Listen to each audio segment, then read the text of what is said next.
Bonjour, je suis le Dr Hari Prasad. Je suis consultant principal en médecine interne et diabétologie à l'hôpital Apollo. Aujourd'hui, je souhaite mettre en lumière un peu plus en détail le diabète en tant que maladie non transmissible. Nous savons tous que le diabète augmente de façon alarmante dans le pays et aussi dans le monde entier. On compte environ 500 millions de patients diabétiques à travers le globe. En examinant plus précisément l'épidémiologie du diabète, nous avons constaté que l'urbanisation croissante ainsi que le mode de vie sédentaire sont à l'origine de l'augmentation du nombre de cas. À cela s'ajoute le vieillissement de la population. Nous constatons donc qu'une grande partie de la population vieillissante vient s'ajouter à la population diabétique dans le monde entier. Ce qui est important à l'heure actuelle, c'est d'identifier un patient diabétique le plus tôt possible. Nous considérons donc le diabète comme une maladie non transmissible. Il peut être secondaire à un facteur génétique, c'est-à-dire qu'une personne génétiquement prédisposée peut développer un diabète, ou cela peut être dû à l'obésité ou à des facteurs environnementaux tels que la réduction de l'activité physique ou une alimentation riche en calories qui favorisent l'apparition du diabète chez un patient. Donc, à l'heure actuelle, ce dont nous avons vraiment besoin, c'est de dépister chaque individu. Toute personne de plus de 30 ou 35 ans qui est très susceptible ou qui présente un facteur génétique ou une prédisposition génétique à développer un diabète doit être dépistée dès l'âge de 30 ou 35 ans.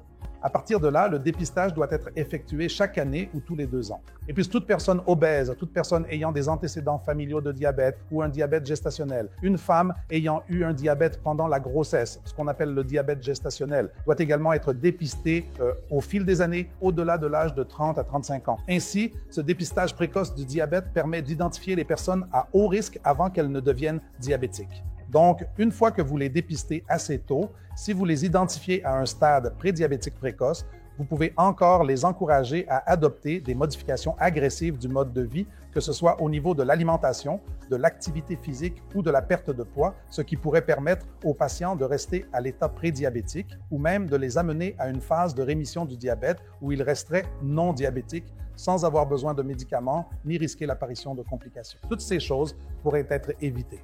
Ils peuvent donc encore se trouver dans une période où ils n'ont pas besoin de médicaments et où l'apparition de complications peut être évitée.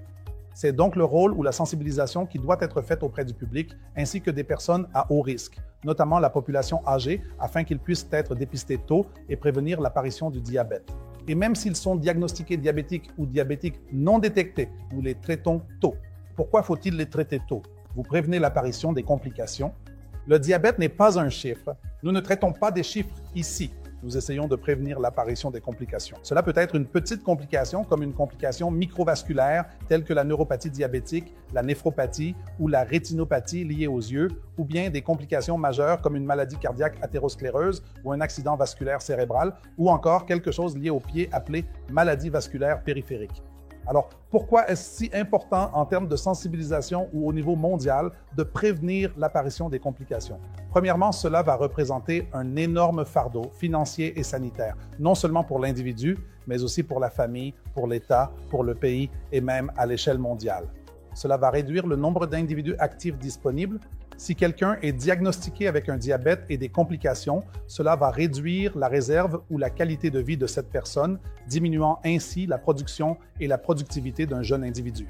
Donc, tout cela pourrait être évité si les personnes étaient identifiées tôt et mises sous traitement, sous médicaments si nécessaire, au moment approprié. Oui. C'est donc là tout l'intérêt du dépistage précoce des maladies non transmissibles, en particulier du diabète et aussi de l'hypertension, car elles coexistent souvent ensemble.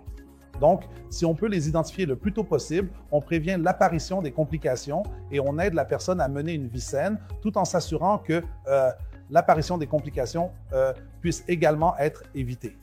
Aux hôpitaux Apollo, nous sommes en mesure de proposer le dépistage grâce au bilan de santé complet, ce qui nous permet de détecter précocement les personnes à haut risque. Non seulement les personnes à haut risque, mais aussi les membres de leur famille sont également dépistés assez tôt afin de les identifier rapidement, de commencer les traitements précocement et de les surveiller pour d'éventuelles complications. S'il existe une complication non détectée, ce qui est possible, celles-ci peuvent être identifiées tôt afin de prévenir leur progression, de retarder l'évolution des complications et ainsi vous pouvez les aider à mener une vie saine sur le long terme. Merci.